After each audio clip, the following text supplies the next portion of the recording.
are blamers? How many of you, when something goes wrong, the first thing you want to know is whose fault it is? Hi, my name is Brene. I'm a blamer. Let me just tell you this quick story. So this is a couple of years ago when I first realized the magnitude to which I blame. I'm in my house. I have on white slacks and a pink sweater set, and I'm drinking a cup of coffee in my kitchen. It's a full cup of coffee. I drop it on the tile floor. It goes into a million pieces, splashes up all over me. And the first, a millisecond after it hit the floor, right out of my mouth is this: damn you, Steve. Who's my husband? Because let me tell you how fast this works for me. So Steve plays water polo with a group of friends. And the night before, he went to go play water polo. And I said, hey, make sure you come back at 10, because, I can never fall asleep until you're home. And he got back like at 10:30. And so I went to bed a little bit later than I thought. Ergo, my second cup of coffee that I probably would not be having had he come home when we discussed. Therefore,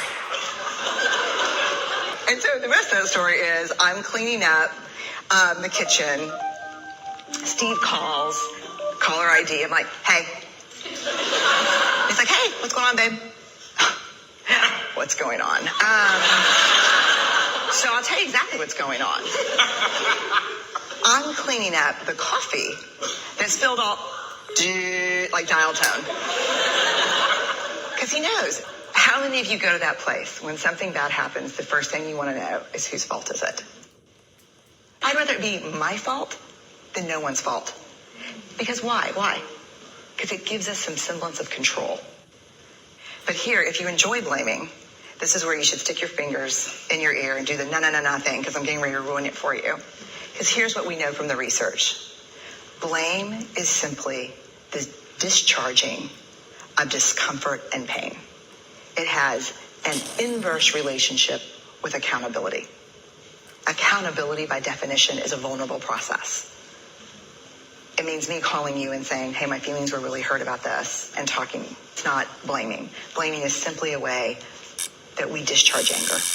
People who blame a lot seldom have the tenacity and grit to actually hold people accountable, because we expend all of our energy raging for 15 seconds and figuring out whose fault something is. And blaming is very corrosive in relationships, and it's one of the reasons we miss our opportunities for empathy. Because when something happens and we're hearing a story, we're not really listening.